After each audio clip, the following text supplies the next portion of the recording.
Olá, boa noite, sejam todos bem-vindos à quinta edição do Simpósio de Ciências Agrárias da UNB. Nós estamos no segundo dia. Eu sou o Marcos Vinícius, estudante do sétimo semestre de Medicina Veterinária, um dos coordenadores gerais, e eu tenho a honra de dizer que estou muito feliz com a presença de todos vocês, animados, para finalmente nós compartilharmos esse tema tão interessante, LPF, como alternativa de produção sustentável.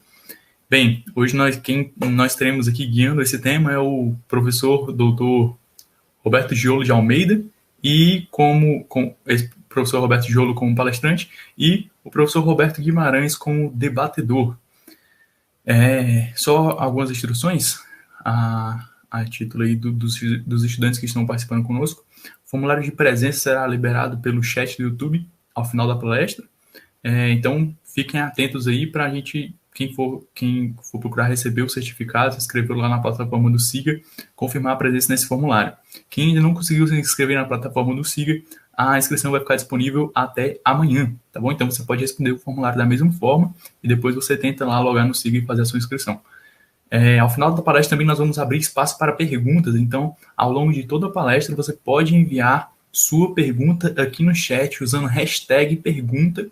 A gente vai anotar e ao final, quando a exposição do professor Roberto Giolo terminar, a gente vai entrar numa exposição de debates e a sua pergunta poderá ser respondida também.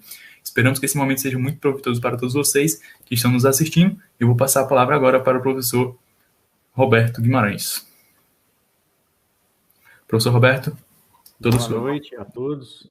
Obrigado pelo convite para participar do evento como moderador.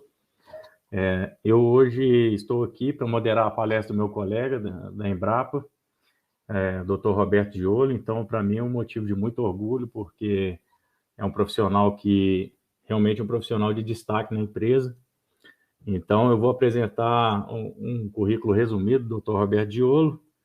O Dr. Giolo tem graduação em agronomia e especialização em drenagem e manejo de bacias hidrográficas pela Universidade de Taubaté, mestrado e doutorado em zootecnia pela Universidade Federal de Viçosa. Ele atuou também como professor da Universidade Estadual do Mato Grosso, na área de agronomia, e desde 2007 é pesquisador da Embrapa, Gado de Corte, onde ele atua no grupo de pesquisa de sistemas de produção sustentáveis e cadeias produtivas da pecuária de corte. Ele também faz parte do corpo docente do programa de pós-graduação em zootecnia da Universidade Estadual do Mato Grosso do Sul. O Dr. Roberto Giolo lidera e liderou vários projetos de pesquisa, né, e dentre eles um projeto que é um projeto de reconhecimento nacional e internacional, que é o Carne Carbono Neutro, e ele tem atuado principalmente nas áreas de manejo de pastagem, recuperação de pastagens degradadas, integração à lavoura, pecuária, floresta e emissões de gás de efeito estufa na pecuária. Então, sem me alongar muito, eu gostaria de passar a palavra para o Dr. Roberto Giolo e desejar um bom evento a todos. Muito obrigado. Olá a todos, boa noite. Gostaria de agradecer inicialmente à comissão organizadora do 5º Simpósio de Ciências Agrárias da UNB. Obrigado, Marcos, e o meu colega de trabalho, Roberto Guimarães, pela apresentação.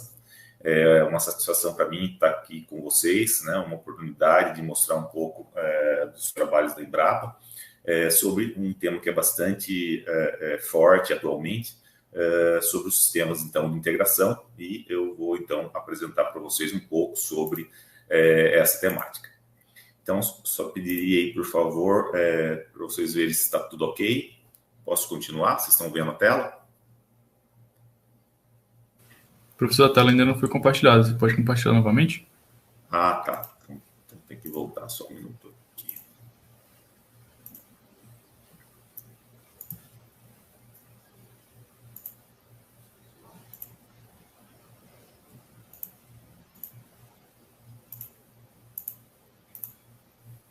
Aí, agora apareceu.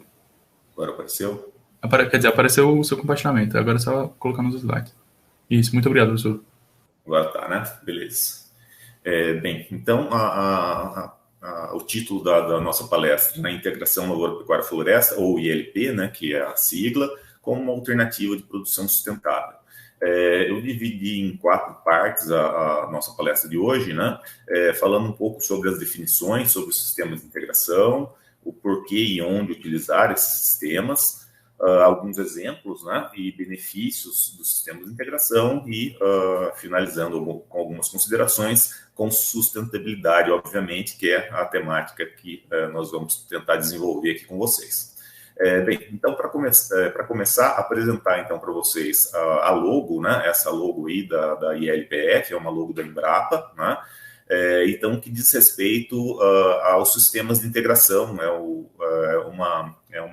um símbolo, né, dos sistemas de integração, que foi apresentado pela Embrapa em 2011. Então, nessa logo ou nessa marca, estão embutidos todos os tipos de sistemas de integração, né?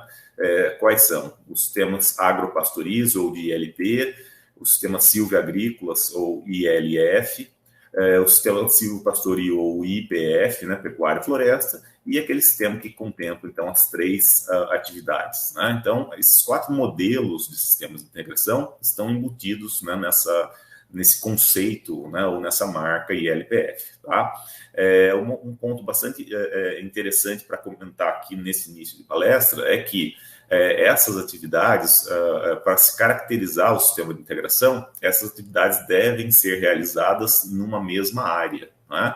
Seja em um sistema de sucessão, né, ou rotação, como no caso da integração lavoura-pecuária, né? Então, a gente tem lavoura e depois pecuária na mesma área, mas as atividades não são concomitantes, né? Elas são em sequência, ou numa situação onde as atividades estão concomitantes ou em consórcio, né, na mesma área, como é o caso, por exemplo, do sistema silvopastoril. Então, nessas condições, né, dessas atividades sendo realizadas na mesma área, então, nós temos aí o potencial de todos os benefícios do sistema de integração. Então, é isso, na verdade, que caracteriza, né, o conceito de integração. Com relação às siglas, vocês podem ver outros tipos de siglas que querem dizer a mesma coisa, né, como CIPA, SILPS, ILPS, né, PISA. Vocês podem encontrar outras denominações ou outras siglas, né, mas a ideia do sistema de integração é a mesma, né, ou seja, todas essas atividades sendo realizadas em uma mesma área. Então, o porquê da gente estar conversando aqui com vocês sobre isso, né, a temática dessa palestra, né, ela foi muito estimulada a partir de 2010, quando nós tivemos, então, o Plano ABC, que vocês já devem ter ouvido falar. É um plano do governo federal que visa estimular atividades ou tecnologias agropecuárias melhoradoras e mitigadoras de gases de efeito estufa. Ou seja, são tecnologias mais eficientes e com menor impacto ambiental. E dentre essas tecnologias, então, a integração lavoura-pecuária está aí, então, numa perspectiva em 2010, né, de que nós tivéssemos até 2020 uma área de 4 milhões de hectares a mais com sistemas de integração, com potencial, então, de mitigação de gases de efeito estufa. Atualmente, nós estamos na 2ª edição do Plano ABC, né, que é chamado de Plano ABC+, né, e que vai durar, então, até 2030, onde nós devemos, então, desenvolver, além dessas tecnologias, né, outras que foram elencadas, né, a partir, então, de 2021. E, com relação às áreas adotadas com sistemas de integração, num levantamento mais completo que tivemos, né, em 2015 e 2016, a área com algum tipo de sistema de integração no Brasil chegou a 11,5 milhões de hectares, né, nesse levantamento de 2015 e 2016, sendo que os estados com a maior área de redução desses sistemas, né, foram Mato Grosso do Sul, Mato Grosso, Rio Grande do Sul, Minas Gerais e Goiás, juntamente com o Distrito Federal, né? Então, mostrando aí os estados mais onde houve a maior adoção por parte dos produtores desse tipo de tecnologia. Atualmente, se estima uma área aproximada de 17 milhões de hectares com algum tipo de sistema de integração, e a perspectiva, vejam vocês, que é uma perspectiva bastante interessante para o futuro ou para 2030, quando deve finalizar o Plano ABC+, de nós chegarmos, então, com uma área com sistemas de integração de em torno de 30 milhões de hectares. Então, vejam que foi uma tecnologia estimulada a partir de 2010, né? A gente já tinha esse tipo de tecnologia, obviamente, mas a partir de 2010 o estímulo foi bastante forte, inclusive com recursos federais para a implantação desses sistemas, e vemos, então, que a perspectiva futura é bastante interessante para esses sistemas, na verdade, bastante interessante para os produtores, né? Que perceberam, então, a viabilidade tanto técnica quanto econômica, né, e de menor impacto ambiental dessas tecnologias. Com relação aos modelos, a quais modelos que são mais utilizados, né, no Brasil, então, daquela área anteriormente comentada de 11 milhões e meio de hectares, a maior parte, ou 83% dessa área, era composta por sistemas de integração lavoura-pecuária, seguida de 9% com áreas de integração lavoura, pecuária, floresta, 7% com pecuária, floresta ou silvopastoril e apenas 1% com sistemas de integração lavoura, floresta. Então, aqui um panorama sobre os tipos de modelos mais adotados, né? Isso em 2016. E, no caso, por que adotar, então? Né? Então, a gente já explicou aqui que são tecnologias eficientes e com menor impacto ambiental. Entretanto, do ponto de vista do produtor, né, um dos principais motivos para a utilização desses tipos de sistemas no caso, para a recuperação de pastagens degradadas, sendo que há a possibilidade de amortização dos custos com essa recuperação, principalmente quando se coloca a lavoura, né, para o início da recuperação dessas pastagens. Uma outra situação importante e interessante para o uso da ILPF é a intensificação do uso de pastagens, né? Aqui no caso, sistemas mais voltados para a pecuária, além de a promoção, né, de serviços ambientais e ecossistêmicos, principalmente quando se insere o componente florestal no sistema de integração. Como eu já disse, há uma maior eficiência de uso dos recursos, né, da terra como um todo e dos recursos, e uma estabilidade econômica em função da diversificação de produtos que é possível, né, com a adoção desse tipo de sistemas. Além da valorização da propriedade e dos próprios serviços e produtos gerados, então, por essa propriedade. Então, mostrando aí uma gama de situações bastante interessantes para o produtor e que, por isso, então, reflete, né, nessa grande área de adoção desse tipo de tecnologia no Brasil atualmente. Então, vejam, nessa foto é bastante interessante a gente perceber que é possível, né, no mesmo solo, numa mesma condição de solo e clima, nós conseguirmos ter uma alta produtividade, né, a partir de uma, no caso, pecuária extensiva do lado direito, que vocês podem perceber, né? Então, com a implantação do sistema de integração, que pode ser ILP, ILPF ou outro tipo, nesse caso específico é de ILP, então é possível, com as práticas adequadas, né, transformar uma área da direita para uma área à esquerda com alta produtividade, né? Em termos de carbono, vejam que há uma perspectiva de aumento bastante grande de carbono no solo, e o carbono, na verdade, é a chave para a sustentabilidade dos sistemas agropecuários, né?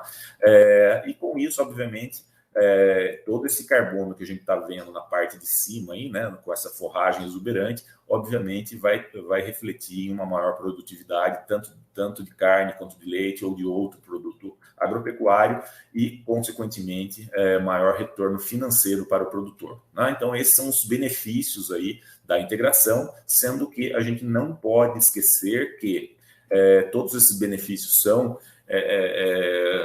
importantes, são quantificados pelo produtor, né?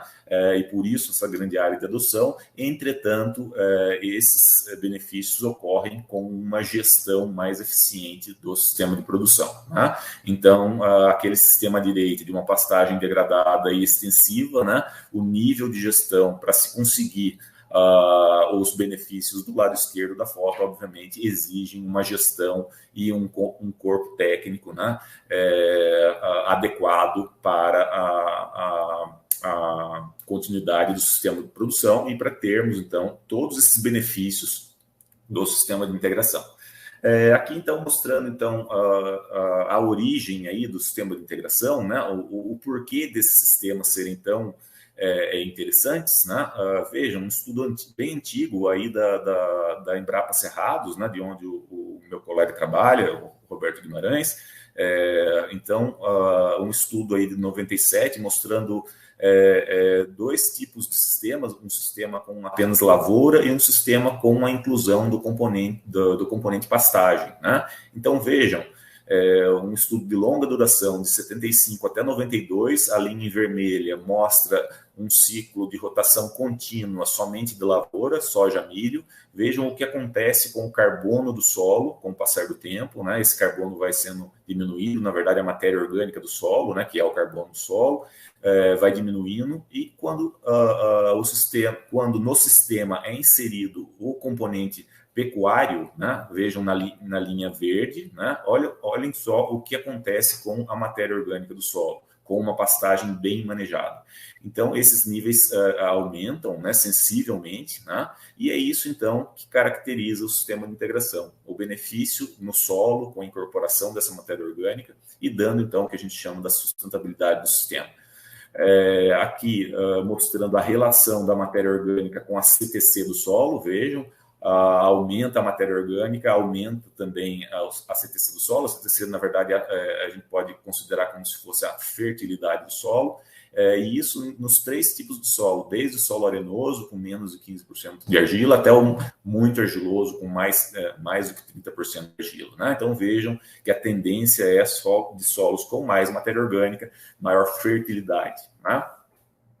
Aqui um exemplo também de estudo de longa duração em Dourados, aqui no Mato Grosso do Sul, né? Mostrando, vejam aí na linha pontilhada preta em negrito, o carbono do solo em uma área de vegetação nativa, no caso do Cerradão, né?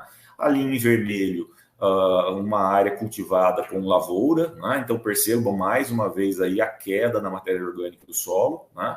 E a partir então de 1995 iniciou-se o experimento com avaliação de lavoura contínua. Vejam que o padrão de diminuição da matéria orgânica continua, né? Ali em vermelho. Um tratamento com plantio direto, vejam que há uma estabilização nas perdas de carbono, né? Pequeno, mas ocorre. E quando entra com a pastagem, vejam o benefício, né, da incorporação de matéria orgânica no solo, né? E os sistemas de integração, obviamente, que englobam tanto a lavoura quanto a pecuária, com níveis intermediários de carbono no solo, mas mesmo assim superando, né, em um intervalo aí de 10 anos, superando até a matéria orgânica da área com vegetação natural, né, da região, que é o Cerradão. Mostrando, então, o benefício desses sistemas bem manejados, envolvendo lavoura e pecuária, né, na manutenção e até elevação dos níveis de carbono do solo, de matéria orgânica e de carbono no solo. Mais um exemplo do benefício dos sistemas de integração. Aqui eu mostro a eficiência de uso do fósforo, né? Aqui apenas um elemento, né, no caso, mas é o elemento que mais está em falta no solo do Brasil como um todo, né? Então vejam à esquerda doses crescentes de adubo fosfatado, e à direita a recuperação desse fósforo, no caso, em sistemas de plantio com culturas anuais, né? E vejam a média de recuperação desse adubo de 40%, enquanto que em sistemas de lavoura pecuária a recuperação ou aproveitamento desse nutriente é de 75%, quase o dobro de aproveitamento, né? Mostrando aí, mais uma vez, a importância desses sistemas de integração na produtividade e sustentabilidade, tanto da lavoura quanto da pecuária. Mais um exemplo, também antigo, aí de 2006, aqui no Mato Grosso do Sul, mostrando mais uma vez o benefício da integração. Vejam que nós temos uma associação de pastagem com cultura, mais uma vez, uma integração lavoura-pecuária, né? Pastagem com 44 meses seguido de cultura, e aí 2 tipos de cultura, né? No caso milho e soja, né? Vejam a importância da adubação da pastagem, né? O que contribui a adubação da pastagem para com a cultura que vem logo a seguir, seja milho ou seja soja, né? É claro que a ideia não é não adubar a cultura, né? Mas esse exercício ou esse ensaio foi justamente para mostrar a importância de uma pastagem bem manejada, que vai produzir bem, vai produzir bastante, né? No caso, carne ou leite, né? e a sequência, né, ela traz um potencial de aumento da produtividade, então, das culturas que vêm em sucessão, no caso aí tanto milho quanto soja, né? Na linha de baixo, com adubação, tanto na lavoura quanto na cultura, vocês podem ver aí que para a soja houve uma diminuição, né? Na verdade, essa diminuição foi porque a soja cresceu demais e acabou acamando, né? Então a produtividade acabou não sendo maior, né? Mas, de qualquer forma, mostrando a importância da integração ou da sucessão pastagem-cultura na produtividade tanto do pasto quanto das lavouras que vêm a seguir. Aqui alguns exemplos de sistemas de integração, né? Vejam que em amarelo, quando o foco é mais voltado para a agricultura, né? Vejam aí vários tipos de sistemas de integração, né? Com foco mais para a agricultura, e abaixo, em verde, sistemas de integração mais voltados para a pecuária, né? Então, vejam que há uma gama bastante grande de modelos de sistemas de integração lavoura-pecuária, né? Cada um, obviamente, mais indicado para determinado bioma, determinada região, né? Com suas especificidades, tanto de clima quanto de solo, como também de condições tecnológicas e de infraestrutura também dessas regiões, né? Que vão determinar, então, o tipo de sistema de integração a ser utilizado. Trazer para vocês um sistema que já é bem conhecido, né? A tecnologia do sistema Santa Fé, é um sistema de integração lavoura-pecuária, onde é possível plantar junto com a lavoura, no caso aí da foto, uma lavoura de milho, né? O plantio do capim em conjunto, né? E quando essa cultura, no caso o milho, é colhida, né, o pasto já está implantado, né? Então, com isso, há uma economia de tempo, né, no caso, para a implantação da cultura, né? E é um sistema bastante usado aí, no Brasil como um todo, e principalmente na região do Cerrado. Aqui mais um exemplo de sistema de integração que a gente chama de boi safrinha, né? Da equipe daí da Embrapa Cerrados, onde o meu colega Roberto participa, né? Então vejam que interessante esse tipo de sistema, que vem com o uso da pecuária após a lavoura, né? No caso aí vocês podem perceber, são 4 tipos de sistemas, 4 tipos de modelos para boi safrinha, né? Começando com milho, né? Milho consorciado com capim, onde essa cultura ela dura mais tempo, né? Então o período do boi safrinha é menor, né? A gente pode usar também, podem ver logo a seguir, outros 3 modelos usando soja, né? E daí, dessa forma, a gente pode ampliar o período do boi safrinha, mas de qualquer forma, então, são tipos diferentes, né? De acordo com as condições edafoclimáticas e tecnológicas da região, né? Então, é possível se ter o boi safrinha. O que é o boi safrinha? É aquela pecuária somente na entre-safra das culturas, né? Então, depois do boi safrinha vem a soja ou o milho de novo. O boi, então, ou a pecuária de curto prazo, né? Apenas ali de 3, 4 meses, e é justamente na época onde falta pasto, né? Na época do inverno. Então, é possível produzir esse boi, né? Num momento cujos sistemas, onde os sistemas tradicionais não teriam pastagem suficiente em quantidade e qualidade para produzir, né? Então, é mais um benefício desse tipo de sistema de integração. Aqui uma foto ilustrativa de um sistema de integração aqui em Campo Grande, Mato Grosso do Sul. Então, vejam na primeira... na foto, na parte da frente, né? Então, à esquerda, a gente tem o capim-piatã e à direita o capim-piatã com sorgo de pastejo, né? Isso em agosto, que é em plena época seca. Vejam lá ao fundo da foto um pasto tradicional, né? Bem seco, né? Que é bem característico da época. Então, vejam a importância de um sistema como esse no fornecimento de forragem de boa qualidade e em quantidade suficiente para a produção de gado justamente na época da seca, né? Então, aí é um exemplo aí uma foto que exemplifica, né, o boi safrinha. Ele pode ser utilizado, então, numa área como essa. Aqui é uma área em larga escala, né, em uma fazenda em Maracaju também, aqui no Mato Grosso do Sul, né? Então, onde vocês podem perceber na frente da foto da pastagem com os animais, né? E ao fundo, né, soja sendo colhida, né? Ao fundo da foto ali é soja.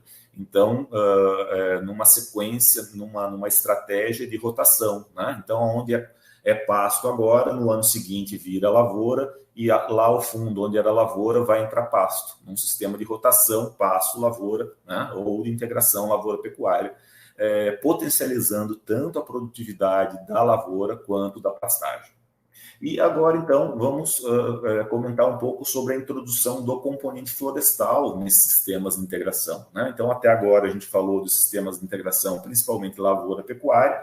Agora, então, a gente introduz um novo componente, né? O componente arbóreo, né? E, consequentemente, teremos sistemas de integração diferenciados, né? No caso, o ILPF, né? Integração lavoura-pecuária-floresta, ou silvopastoril, né? São dois sistemas ou modelos de integração com a participação do componente florestal, e agora vocês vão ver que vai mudar um pouco, né, a dinâmica dos sistemas, né, e também os sistemas vão se tornar mais diversificados, né. Então, a própria diversificação é um dos motivos, né, para a utilização desse novo componente no sistema de produção, assim como a diversificação de serviços, né? Aqui no caso, serviços ambientais e ou ecossistêmicos, né? Então, esses sistemas de integração que contemplam ou que introduzem o sistema, o componente florestal, eles têm um potencial maior, né, de fornecimento de serviços ambientais ou ecossistêmicos em relação aos outros sistemas de integração que não contemplem o componente florestal. Aqui, rapidamente, para vocês terem uma ideia da sequência mais comum, né, de atividades em um sistema de integração lavoura, pecuária, floresta, né? Então, normalmente, entra-se com a cultura, né, com a lavoura, né? Pode ser em uma estratégia de recuperação de pastagem ou não, né? Vai depender do sistema de produção, né? Mas normalmente entra-se com uma lavoura. Depois da colheita dessa lavoura, implanta-se o pasto juntamente com as mudas de árvores, né, que forem escolhidas para o sistema, né, e é possível ainda no segundo ano fazer uma segunda safra, né. Isso por quê? Porque as árvores ainda estão ainda em um porte mais baixo, que não permitem a introdução do componente animal, né? Então, nisso aí, em torno de 2 anos, em condições edafoclimáticas adequadas e de manejo, né, nós podemos, então, a partir do segundo ano, entrar com o componente animal, né? E daí por diante, o sistema, então, vira um sistema silvopastoril, né? Com os animais, então, e com o componente arbóreo. Isso, como eu disse, leva em torno de 1 a 2 anos, né? Nessa fase mais agrícola, e depois passando para a parte silvopastoril em torno de 10 a 11 anos. Né? Então, é mais ou menos esse tempo que a gente vê aí os produtores, né, utilizarem. Com relação aos benefícios, no caso, os serviços ambientais e ecossistêmicos, né? Esse é um dos benefícios e o reflexo disso é no bolso, né? No caso, o bem-estar animal, em especial o conforto térmico do animal, né? Favorecido, e aqui eu trago para vocês uma foto com gado de leite, é uma foto proposital, né, para mostrar que o gado de leite é bem mais exigente do que o gado de corte, né? Então, para mostrar que esses sistemas que contribuem com sombra ao animal, né, eles são bastante interessantes para serem utilizados com animais com maior potencial ou maior exigência. Outro ponto importante também da árvore no sistema é o que a gente chama de resiliência climática, ou seja, a capacidade que o sistema tem de se manter, né, numa condição adequada, né, quando submetido a algum evento extremo, né, no caso dessa foto, o evento extremo é uma geada, né, também um exemplo aqui do Mato Grosso do Sul, uma geada que ocorreu em agosto de 2013. Então vejam pela foto, no lado direito da foto, a pastagem toda queimada, né, em função da geada, né, o efeito da geada, sendo que a pastagem mais próxima das árvores, do lado esquerdo da foto, né, a pastagem então está verdinha, né, ou seja, foi protegida pelas árvores dispostas adequadamente em sistema silvopastoril ou agro-silvopastoril, né? Então, um benefício aí desses sistemas que contemplam o componente florestal, né, na proteção da própria pastagem, no caso, em situações de geadas. Outro ponto importante também, de resiliência climática, só que aqui no caso é de proteção aos animais, né? Aqui a gente não está vendo isso, obviamente, porque nós não temos aí pela foto, vocês podem ver, nós não temos um sistema silvopastoril, né? Nós até temos aí na foto a presença de árvores, mas árvores esparsas, né, não protegem os animais. Então, se nós tivéssemos nessa região da foto, sistemas silvopastoris com árvores em arranjo espacial adequado, né, nós certamente, além da proteção da forrageira, né, nós também teríamos a proteção dos animais, então mostrando aí mais um benefício importante nesse contexto de mudanças climáticas, onde nós teremos situações de muito frio ou muito calor extremos, né, em alguns momentos do ano, né, na proteção, então, da pecuária, dos animais. E agora, então, passar um pouco para vocês os dados de pesquisa que nós realizamos aqui na Embrapa Gado de Corte, em Campo Grande, num sistema um estudo de longa duração, né, envolvendo 3 sistemas de integração. 2 deles com árvores, né, vejam o ILPF acima, o arranjo de 14x2, né, 14 metros entre as fileiras de árvores e 2 metros entre as árvores, e o sistema logo abaixo, um sistema um pouco um pouco menos adensado, né, de 22x2. O primeiro com 357 árvores por hectare, no caso de eucalipto, e o segundo com 227 árvores por hectare. E um sistema de integração lavoura-pecuária, que no caso é o testemunha, né, para ser comparado com os demais. Então, vou apresentar para vocês rapidamente alguns dados sobre esse trabalho. Aqui mostrando o cronograma de atividades, mas aqui mais específico aos sistemas de ILPF, ou seja, aqueles que contemplam o componente florestal. Vejam nesse cronograma, né, aí de 12 anos, vejam a quantidade de produtos que são possíveis de serem produzidos nesse tipo de sistema, né, além dos grãos, né, da lavoura que está em rotação, né. Após o primeiro ciclo de grãos, nós utilizamos o capim para fenação, né, antes da entrada dos animais, e a partir daí, então, nós temos a produção de carne, nós estamos chamando aí de CCN, que eu vou apresentar para vocês, a carne carbono neutro, logo a seguir, né? O componente arbóreo, a partir do componente arbóreo, é possível a produção de carvão ou celulose em cortes mais cedo, né? No caso, em torno de 4 a 7 anos do sistema, e árvores deixadas para mais tempo, no caso de 10 a 12 anos, como eu comentei, essas árvores com maior valor agregado, a madeira pode ser cortada e fornecida para a serraria com um valor agregado bem maior. Então, vejam a quantidade de produtos possíveis no sistema de ILPF, né? Nesse caso, o que eu estou apresentando para vocês é com árvores de eucalipto, né? Então, se for outras árvores, também é possível outros produtos madeireiros, né? E além dos produtos, como eu comentei, a possibilidade, né, de provimento de serviços ambientais e ecossistêmicos, né? A mitigação de gases de efeito estufa, que eu vou comentar, né? Então, em função do componente florestal, o conforto térmico, que eu já comentei, né, para os animais, em função das árvores, do sombreamento das árvores, a melhoria do microclima, a resiliência climática, a gente relaciona com o microclima, né? Então, um microclima mais adequado para os animais em produção. Também a conservação de solo e água, né, em função da disposição adequada das linhas de árvores no sistema, além de uma melhoria ou de um enriquecimento da paisagem, né? Então a paisagem fica mais bonita, né? E também um aumento na biodiversidade desses sistemas. Então vejam que interessante, né? Tanto um aumento nos tipos, né, de produtos, como também de serviços a serem oferecidos por sistemas de integração que contemplem o componente florestal. Então, aqui, nesse slide, eu mostro para vocês de onde veio a ideia da carne carbono neutro, né? Então, vejam aí na barra escura que diz respeito aos sistemas com mais árvores, né? Então, essa barra diz respeito à quantidade de carbono sequestrado pelas árvores, né?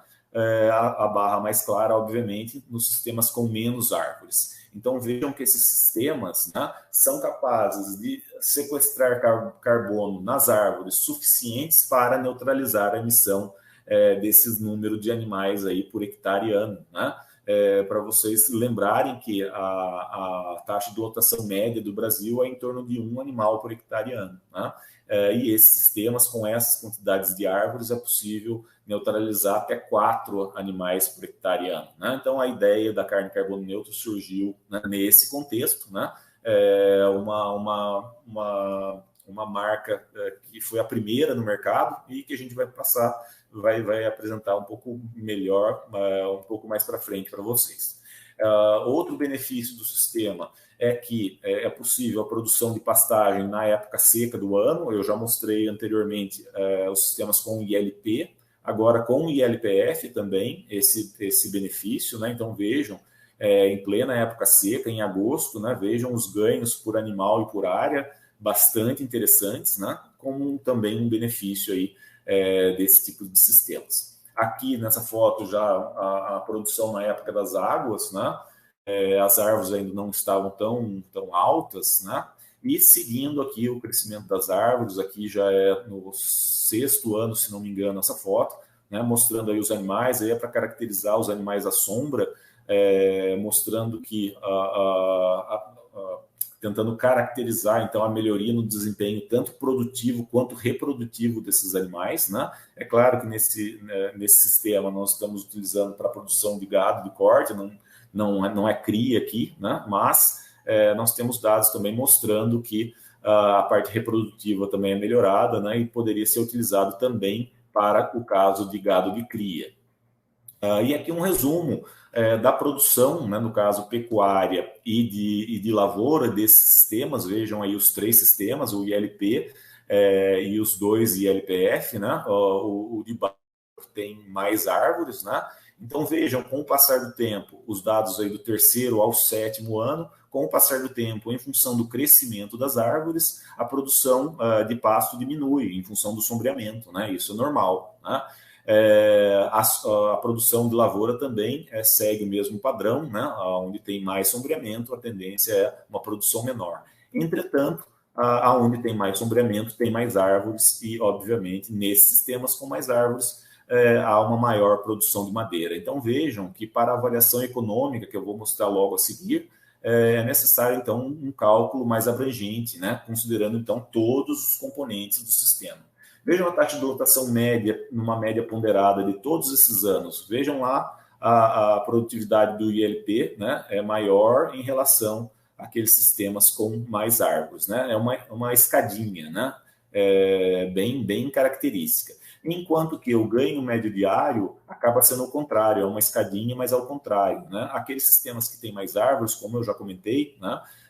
Em função do melhor bem-estar aos animais e também pela melhor qualidade da forragem disponível.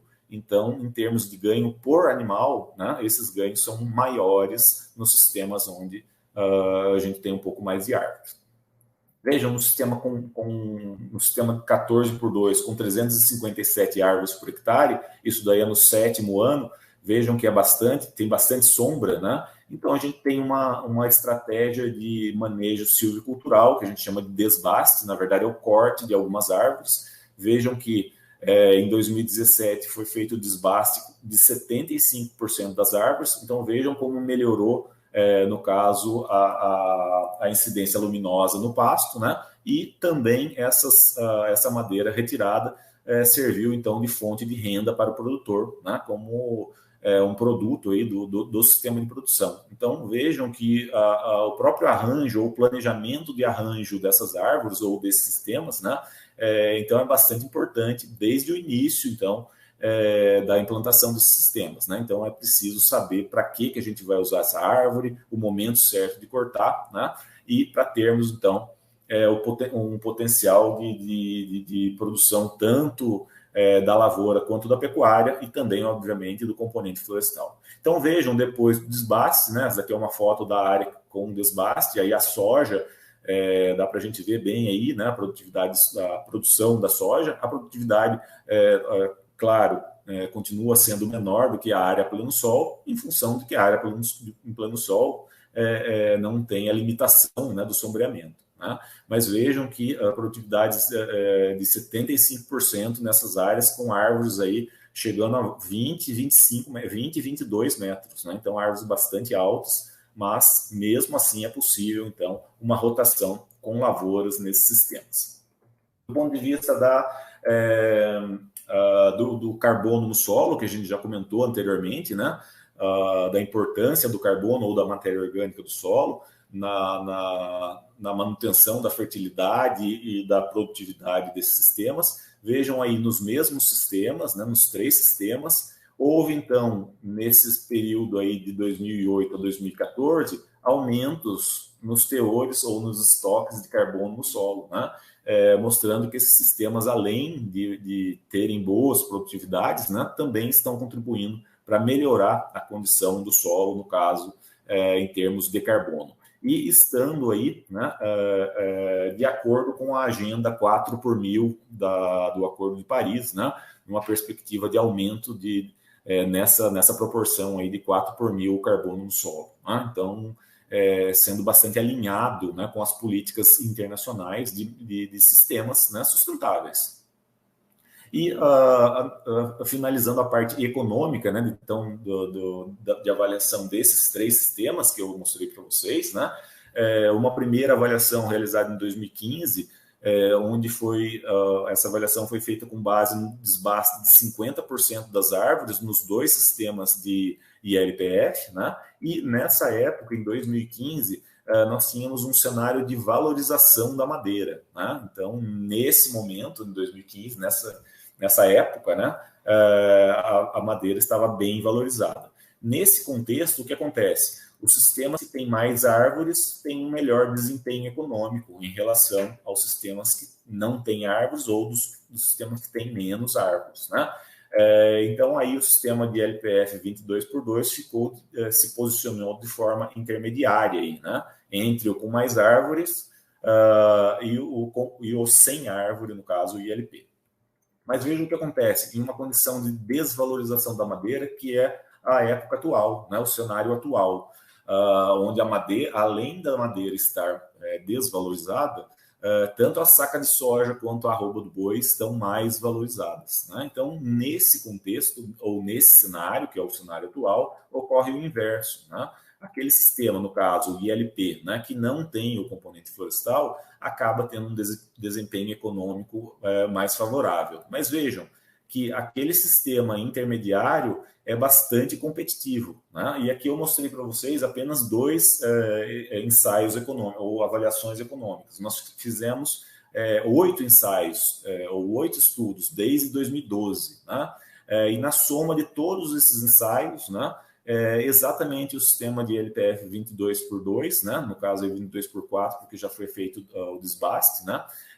Esse foi o sistema que se posicionou de forma mais estável, né, em todos esses cenários que foram avaliados, né? Então, mostrando que, além da diversificação de produtos, né, e de valorização da propriedade, esses sistemas também, com um número não muito alto de árvores, né, também são sistemas mais estáveis do ponto de vista econômico, né, ao longo do tempo. E agora, então, finalizando esse sistema do 22x2, que foi o que apresentou os melhores resultados econômicos, né?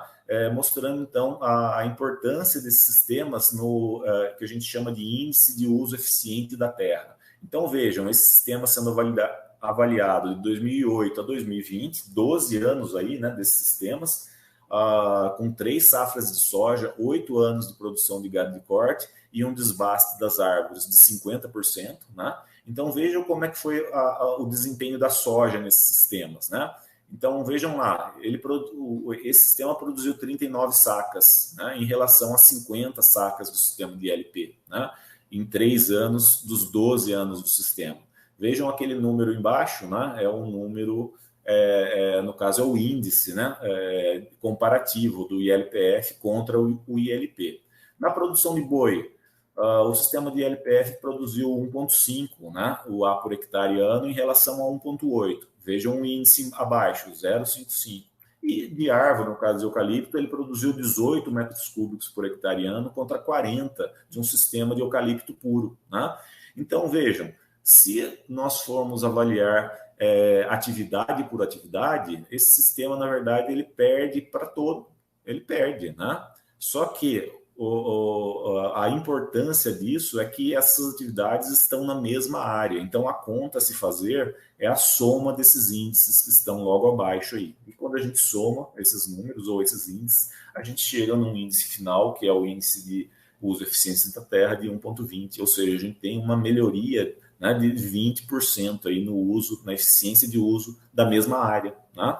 E os dados econômicos também mostram, né, que são sistemas, né, mais estáveis ao longo do tempo. Então vejam que um ponto bastante interessante, né, e por isso que esses sistemas são bastante utilizados. E agora, então, eu passo para a última parte da nossa conversa, da nossa palestra, que é a apresentação um pouco mais detalhada do conceito da carne carbono neutro.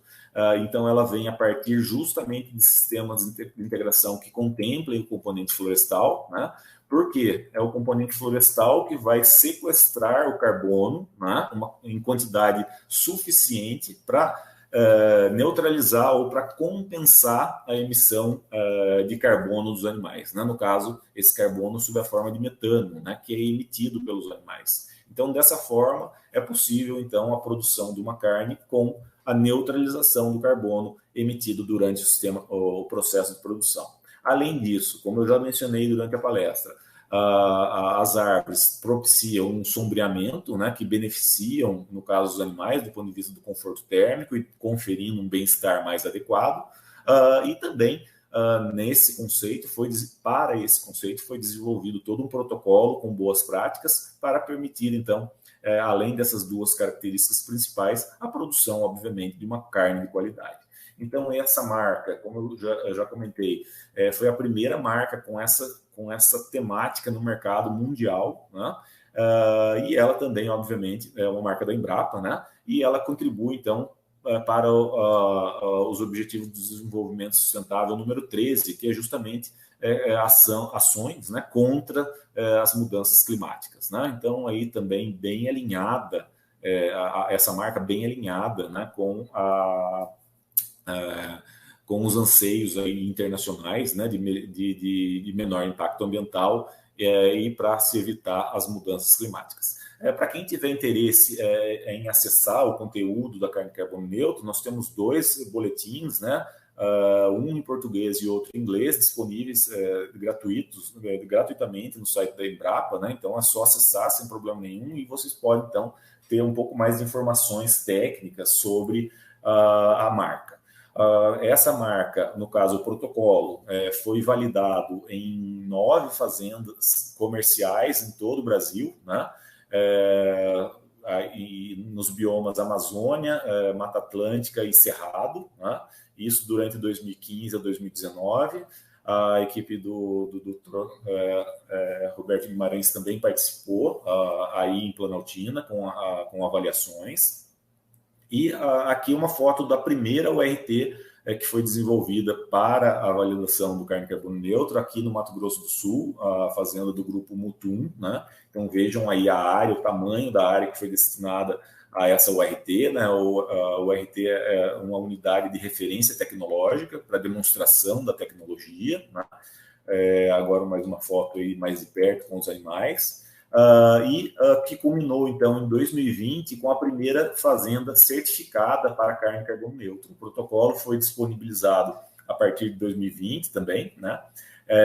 E nós tivemos, então, a primeira fazenda certificada CCN também aqui do estado do Mato Grosso do Sul, fazenda Santa Virgínia, do município de Santa Rita do Pardo. E essa carne, então, já se encontra no mercado desde agosto de 2020, né? Chamada linha viva carbono neutro da Marfrig, né?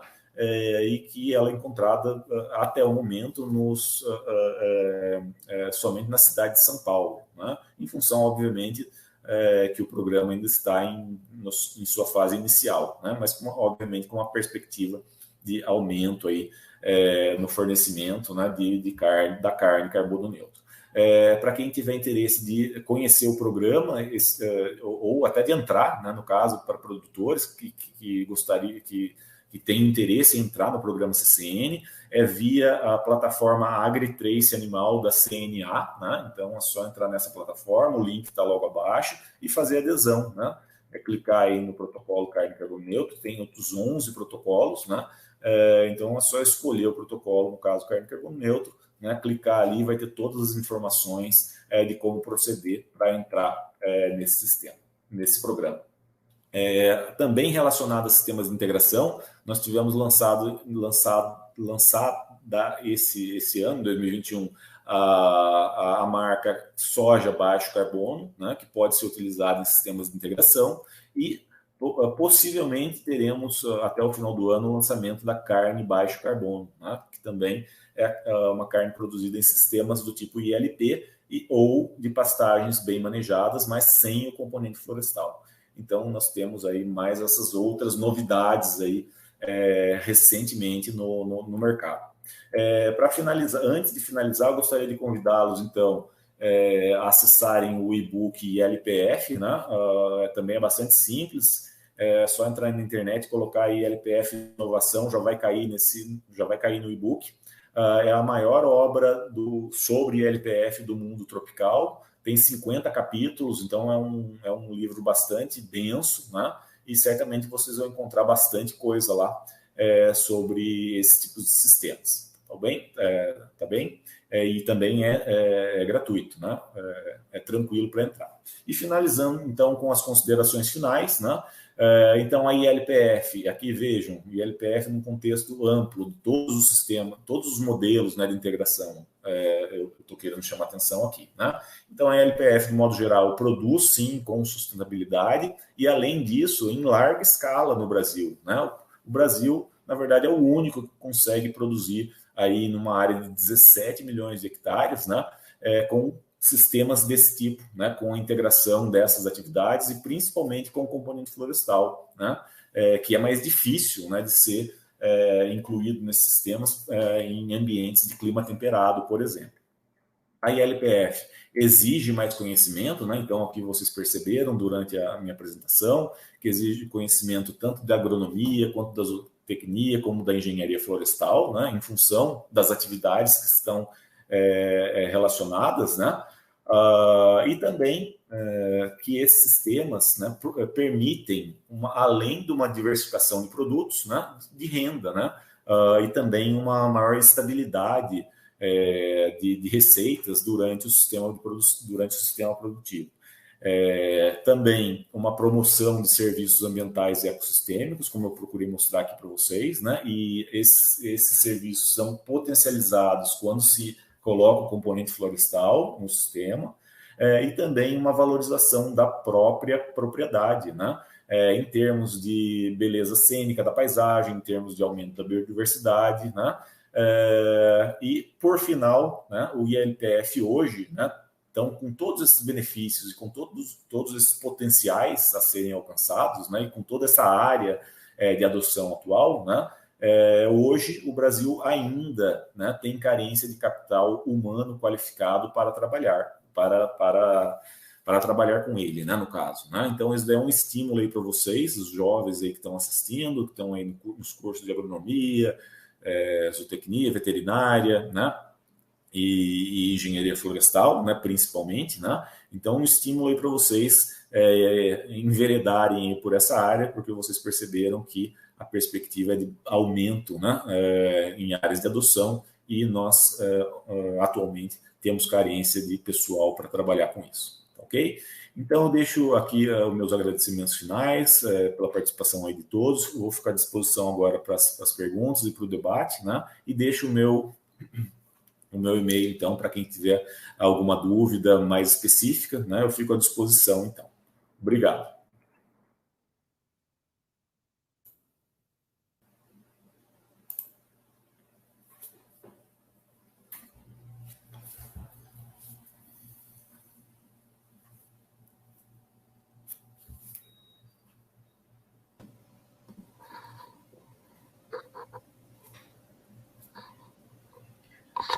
Bem, boa noite. Está me ouvindo aí, Gil? Sim. Beleza. Giolo, parabéns pela apresentação. Foi muito didático, né, na apresentação do tema, e o que eu acho assim, muito importante mostrar, tendo em vista que nós temos muitos alunos na audiência, né, é que a gente não deve fazer avaliação somente de um sistema, né? É a importância de mostrar a avaliação sistêmica do sistema de produção, porque eu me lembro quando eu era estudante, a gente fica naquele anseio, né? Faz uma comparação, por exemplo, de ganho de peso, né? No sistema de produção de gado de corte. Muitas vezes o sistema de integração lavoura-pecuária-floresta, ele pode até apresentar um ganho por área menor, mas se você fizer, como você bem mostrou, a avaliação do sistema, de tudo que ele vai agregar, isso aí é mais positivo do que um sistema convencional. Então, eu acho que essa mensagem que você deixou é muito, muito bacana, e que vocês, estudantes e outros profissionais que estão nos assistindo aqui, levem isso, né, a avaliação sistêmica dos nossos sistemas de produção. Isso é muito importante. Eu já captei várias perguntas aqui, Jô. Tem várias perguntas já do pessoal, então esse é sinal que a palestra realmente foi muito boa e despertou interesse, né? Eu vou começar com uma pergunta aqui do Gabriel Barros. Ele pergunta qual que seria o custo de implementação deste sistema em propriedades de pequeno porte. Eu acho que a pergunta dele é nesse sentido. Será que uma propriedade de pequeno porte consegue implementar esses sistemas integrados? E em termos de custo, se há alguma diferença, né? Ok. Então, veja, Gabriel, com relação...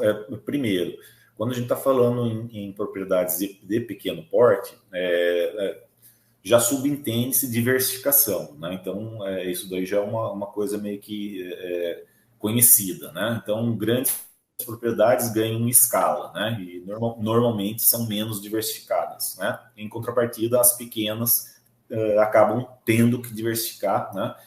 Para continuar no sistema. Então, assim, com relação a... Então, essa é quase que uma condição, né, de diversificação para propriedades pequenas. Então, esse contexto da integração é bastante interessante porque a gente tem, né, uma diversificação, né? Com relação a custos, né, é claro que esses sistemas de integração, né, se a gente comparar com o sistema tradicional, né, que só tem uma atividade, quando a gente agrega outra, o custo de implantação é claro que é maior, né? Entretanto, eu tentei mostrar aqui para vocês, por exemplo, quando a gente utiliza a integração da lavoura para recuperação da pastagem, né? Então, a gente vai recuperar, a ideia é recuperar a pastagem. Então, você entra com a lavoura, com a colheita e com a venda dos grãos, né? Esse valor auferido com a venda dos grãos, ele pode pagar até integralmente todo o processo de recuperação, né? Então, vejam que a própria integração lavoura-pecuária, lá na sua base, lá no sistema Barreirão, por exemplo, né, que foi desenvolvido aí em Goiás, né, essa era uma premissa, né, então, de amortização dos custos da recuperação com a lavoura, né? Então, assim, os custos iniciais são maiores, né? Mas isso também vai depender muito do planejamento do produtor, do objetivo que ele tem, né? Por exemplo, de árvores, quando vai inserir o componente arbóreo, né? É mais um custo, tem um custo com as mudas, né? E com o próprio manejo das mudas, né? Então, sim, há um aumento nesse custo inicial, né? Entretanto, há os benefícios também, ou o retorno econômico com esse outro componente que vai ser inserido, né? Então, assim, resumindo, o custo inicial realmente é maior do que o tradicional, né? Para pequena propriedade, né? A perspectiva de uma pequena propriedade é de diversificação, né? Então, estou explicando de uma forma bem, talvez, genérica, né? Mas são os dois principais pontos: diversificação, né? E, no caso, os custos iniciais são realmente um pouco maiores, tá? Mas o reflexo, o retorno também são mais diversificados, né? E que eu tentei mostrar aí, né, nesse exemplo que a gente fez aqui, né? A gente desenvolveu aqui vários cenários, todos eles foram favoráveis, né? A gente comparou sistemas, mas em todos eles não houve um sistema das 8 avaliações econômicas que foram deficitários, certo? Obrigado, Diogo. Eu vou, com essa sua resposta, você já respondeu a pergunta da Letícia também, que pergunta, né, se pequenas propriedades também podem ser beneficiadas por esse sistema. Então, eu vou juntar 2 perguntas aqui, que é da Letícia Vilela também e do Gabriel Barros. Eles perguntam, e da Ana Vitória também, eles perguntam se existem limitações, né, que no caso da pergunta da Ana, físicas, geográficas, para a implementação do sistema ILPF, como, por exemplo, clima, geadas, terrenos declivosos, arenosos muito úmidos. A Letícia vai nesse sentido também, perguntando quais são os desafios, né, para a implementação do sistema de ILPF. E depois também tem uma pergunta do Gabriel, que eu já vou aproveitar. Ele pergunta se a ILPF apresenta algum benefício em relação ao controle de pragas. Muito interessante essa pergunta.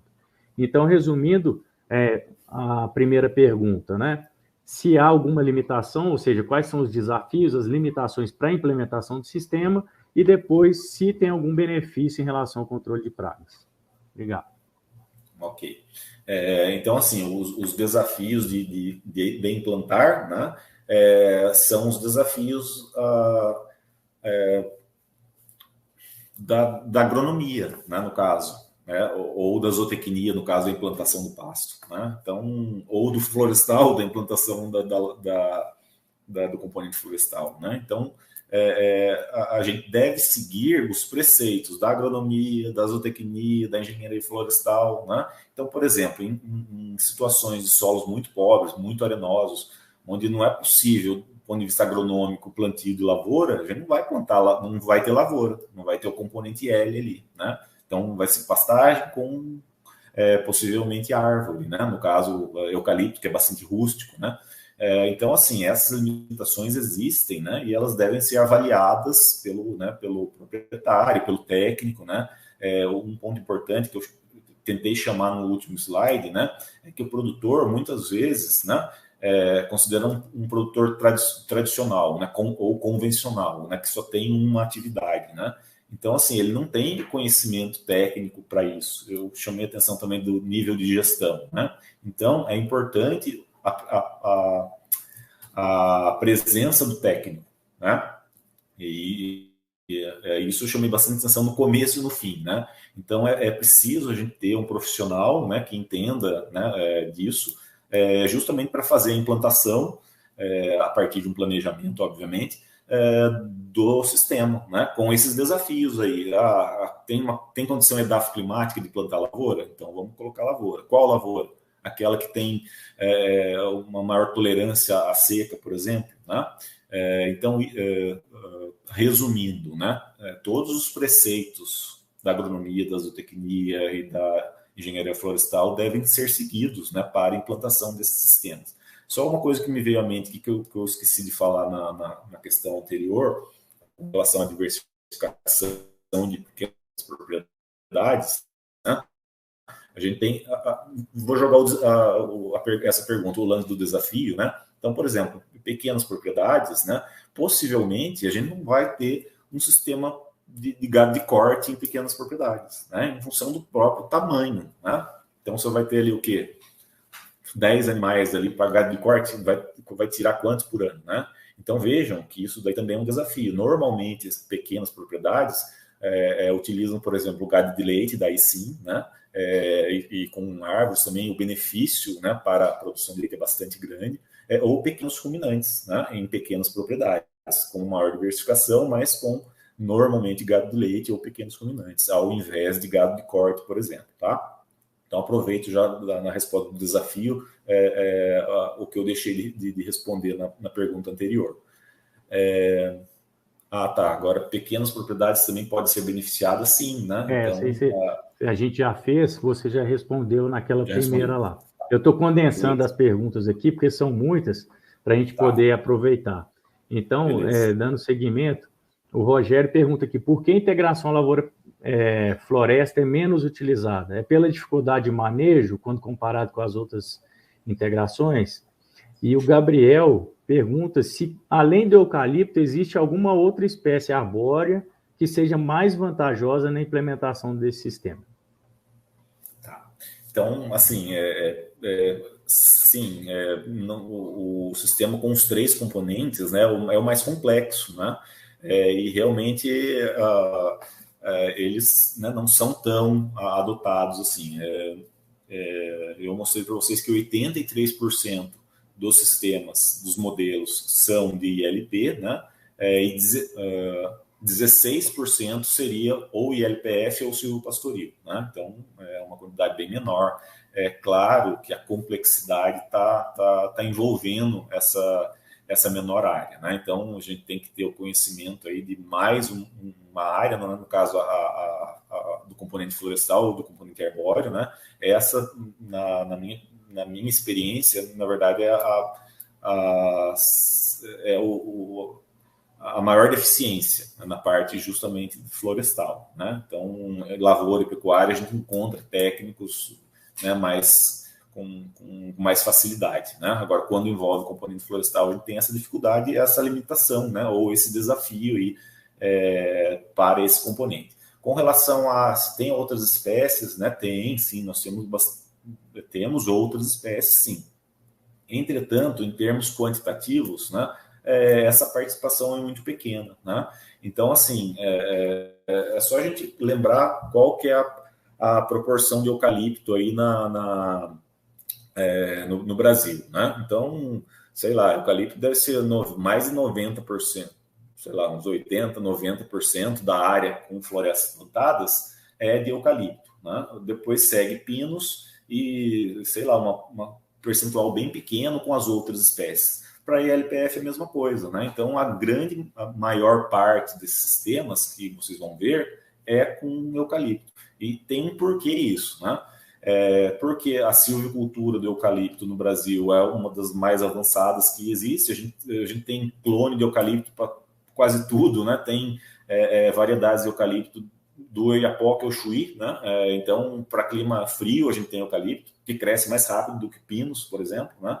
Então, veja, a gente tem uma gama, uma diversidade de variedades, de clones de eucalipto, que são adaptadas aí a praticamente todas as regiões do Brasil, né? E com conhecimento da silvicultura também, né? Das práticas silviculturais, o controle de pragas e doenças dessas árvores, né? Sendo que de outras espécies a gente não tem muito esse conhecimento, né? Então, tudo isso, né, faz com que esses sistemas tenham principalmente eucalipto, né? No caso da região temperada lá no sul, a gente tem também lá tem um pouco mais de pinos, né? Mas ainda tem mais eucalipto, né? E daí a gente tem outros exemplos, né? A gente tem teca, por exemplo, mas é mais no Mato Grosso para cima, né? Tem condições climáticas limitantes, né, para a teca, por exemplo, que tem um alto valor agregado da madeira. Tem mogno africano também, que tem um bom crescimento. Cedro australiano, paricá, que é nativa, acácia tem. Então, assim, tem várias, pau de balsa, tem várias outras espécies, só que elas são, em termos percentuais, bem pequeno, tá? Para esse tipo de sistemas. E aqueles sistemas mais diversificados chamam a atenção mais uma vez para as pequenas propriedades. Esses sistemas mais diversificados, como por exemplo o uso de frutíferas, por exemplo, né, e outros tipos de árvores, né, para fruteiras, por exemplo, né, normalmente estão associados a sistemas mais diversificados, como SAFs, por exemplo, né? Aqui a gente está falando, a ILPF não é um SAF, né? Não é tão diversificado assim, tá? E as pequenas propriedades normalmente tendem para SAFs, tá? A gente está falando de ILPF, né? Que é um tipo de sistema agroflorestal, mas bem mais limitado em termos de biodiversidade, tá? Ele é melhor do que uma cultura tradicional, convencional, tá? Mas é bem diferente de um SAF, por exemplo. Ok, Gil. Com esse comentário, você já respondeu uma outra pergunta, que foi se existem sistemas de LPF onde o principal produto, o principal componente florestal não seja madeira, né? E o José Alain comentou aqui sistemas com frutíferas. Então, aproveitando essa pergunta, tem uma pergunta do Tiago Estácio da Costa aqui, ele pergunta o seguinte: na produção do boi safrinha e ILP, no retorno da soja na safra de verão, o hábito de crescimento da forragem não prejudica a semeadura da soja? Boa pergunta, essa daí foi bem técnica, né, Roberto? Então, assim, pode prejudicar, né? Então, por isso que daí volta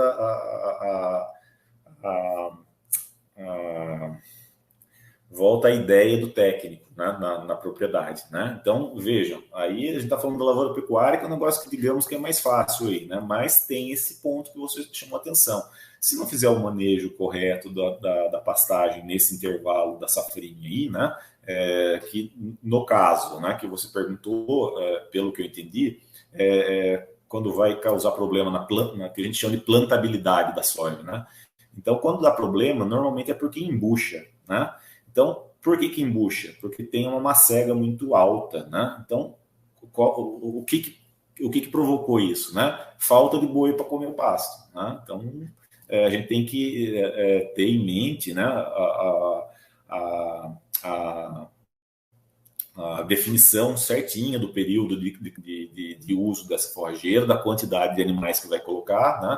Então, de modo que, né, se o pastejo for adequado, essa forrageira estiver na altura recomendada para o plantio seguinte da soja, vai ser beleza, né? Agora, se houver essa falha, realmente pode acontecer de diminuir ou de prejudicar a plantabilidade da soja que vem a seguir. Agora, com relação ao desenvolvimento da soja depois de um pasto, né, isso daí já tem vários trabalhos já de algum tempo, né, mostrando que sim, essa soja ou esse milho produzem mais, né, do que um sistema de plantio direto, né, que também tem o capim ali protegendo o solo, mas não tem o boi comendo, né?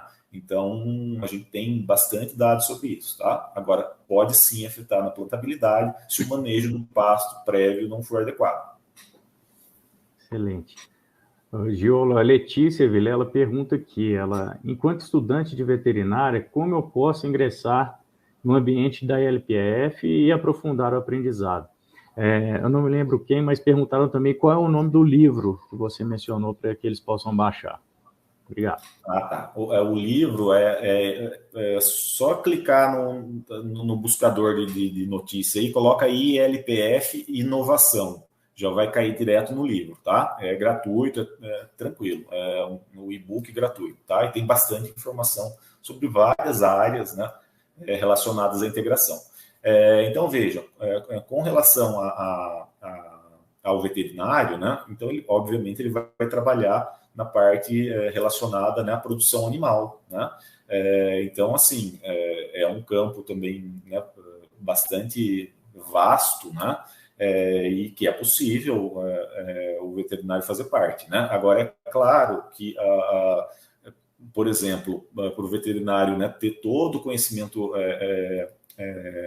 agrícola, né? Então, realmente, né, algo que ele provavelmente não viu, não tem no seu currículo, né? E, assim como na parte florestal. Então, assim, nesse contexto, além da necessidade do profissional, né? No caso, a gente está falando do veterinário, tudo bem, mas a gente, nesses temas, né, é necessário também um conjunto, né, de profissionais, né?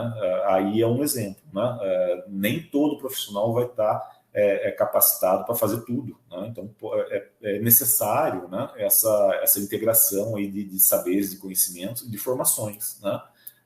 Então essa pergunta foi interessante para a gente também fazer esse comentário, essa observação, né? De realmente são sistemas mais complexos e que exigem mais conhecimento, né, e mais profissionais para trabalhar, né? Ok. O Marcos pergunta aqui se o mogno demora mais para crescer. Tá. Boa pergunta. Eu esqueci de falar, eu falei tanto do eucalipto, que tem eucalipto, parari, parará, né? Mas no final das contas, por que tem mais, além de tudo que eu já falei, é que ele cresce mais, né? Então, essa que é a principal, um dos principais motivos por que tem mais eucalipto. Ele cresce mais do que todos esses outros que eu falei, né? O mogno cresce bem também, né? Mas tem a limitação da gente não conhecer tanto do mogno como a gente conhece o eucalipto. É lógico que o mogno, o valor da madeira é muito maior, né? Mas ele demora mais do que o eucalipto, né? Então, assim, a regra é simples: demorou mais para crescer, a madeira vale mais, né? Entretanto, para colocar o animal na área vai demorar mais. Então, daí, vejam outro ponto interessante do sistema. Então, os valores, vamos chutar os valores aqui. Então, enquanto o eucalipto demora um ano e meio para crescer, para entrar os animais na pastagem, o mogno, sei lá, demora 3 anos, tá? Os valores aqui são hipotéticos, tá? Então, vejam, nesse período maior, né, a área, o produtor vai ter que fazer o uso da área de alguma forma. Nesse caso, vai ter que entrar a agricultura aí, alguma coisa, né? Senão a área vai ficar parada até as árvores crescerem, né? Porque a gente está num contexto de um sistema de integração. Você não vai ter só árvore, vai ter que ter alguma outra coisa ali, né? Então, é possível outras espécies, sim, né? Mas tem que haver um planejamento bem interessante antes de se enveredar, né, nesse sistema. Senão, obviamente, o produtor pode não ter, né, pode frustrar aí os seus objetivos, né, se não for feito um planejamento adequado do sistema. Ok. Tem mais uma última. Queria só aproveitar a oportunidade que eu tenho, né, de falar diretamente com vocês, e acrescentar só mais uma pergunta aqui nesse exemplo, já que a gente está falando das possibilidades que tem de árvores, porque quando eu penso em plantação de eucalipto, eu sempre vejo muito isso justamente aqui no Centro-Oeste e tal. Mas, professor, quais seriam, as opções seriam as mesmas para adaptação desse sistema no bioma da Caatinga, por exemplo, lá no sertão, ou, sei lá, quais seriam as outras alternativas lá, se o sabiá daria para ser utilizado aí no lugar desses que são utilizados aqui mais no Cerrado? Como é que você vê essa questão? Você já matou a charada, Marcos. Realmente o sabiá é o mais utilizado na condição de Caatinga, né? Que daí as limitações são bastante fortes, né? Apesar de ter um solo, normalmente o solo de lá é bom, né? Entretanto, a limitação hídrica é muito grande, né? E daí, nesse contexto, realmente, as árvores, né, o componente arbóreo deve ser selecionado de acordo com, obviamente, com a tolerância a essa deficiência hídrica. E o sabiá realmente é um dos mais utilizados lá, né? Então, assim, minha experiência realmente, eu não tenho pouca experiência com caatinga, né? Mas realmente o sabiá é o que chama bastante atenção, né? Tem o uso de algaroba também, né? Mas a algaroba tem uma certa o produtor às vezes tem uma certa restrição quanto ao algaroba e o crescimento do algaroba é bastante lento, né? Mas em áreas do agreste, né? Ou seja, que chove um pouco mais, né? Existe sim uma maior perspectiva de uso de outras espécies, né? No caso, a gente tem o uso só que daí já são arbustivas, né? Não são árvores, né? Mas a própria leucena, cratilha, né, podem ser utilizadas, né, apesar de elas não serem arbustivas, né, o porte menor, tá? Mas numa perspectiva de um sistema um pouco mais diversificado, com fornecimento de sombra eventualmente, e também nesse contexto de cratilha e leucena, essas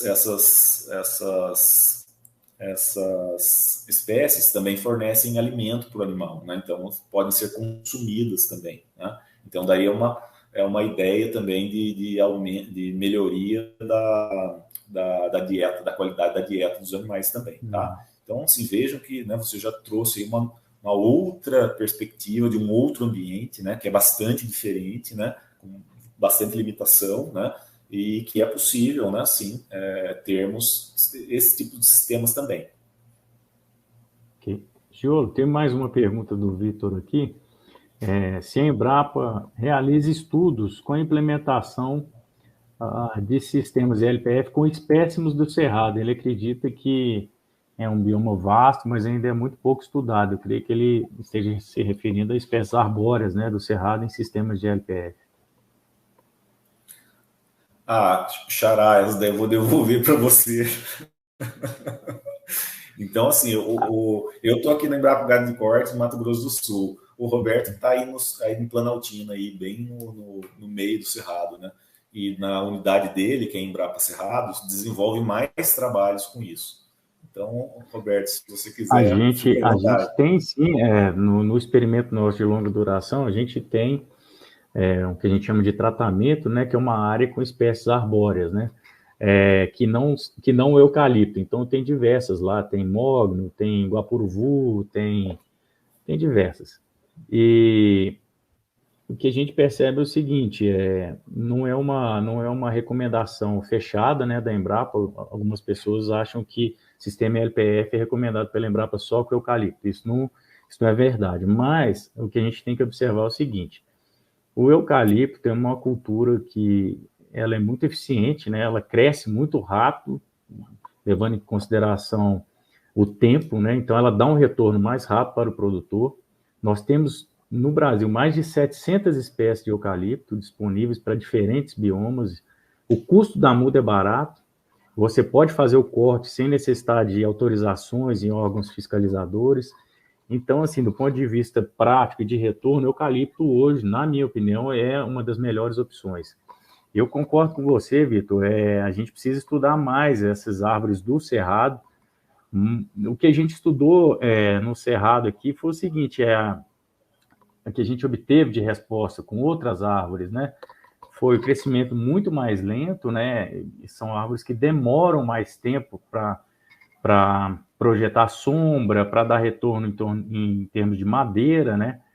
Então, assim, eu vejo isso com bons olhos também, porque tem muito a ser feito, né, com espécies do cerrado.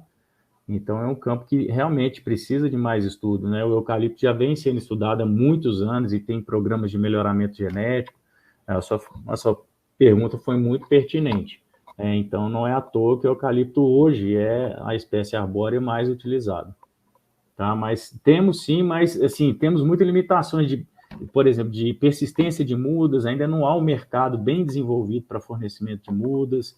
Então, nós ainda temos muita dificuldade até para fazer essas avaliações, né? Vamos dizer assim, em escalas maiores, né?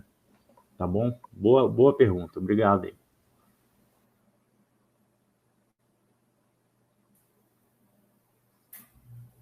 Aqui no YouTube, mais perguntas, vi muitos elogios aqui, Giolo. O Vitor colocou uma outra pergunta aqui agora.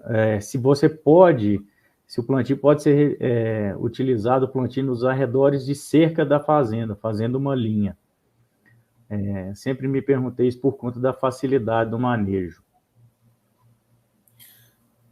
Pode, aí assim, vai depender, né, lógico, da condição, da ideia do produtor, né? Então, assim, quando se planta nas linhas ou próximo das cercas, né? Então, assim, dependendo do tamanho do piquete, por exemplo, né? Então,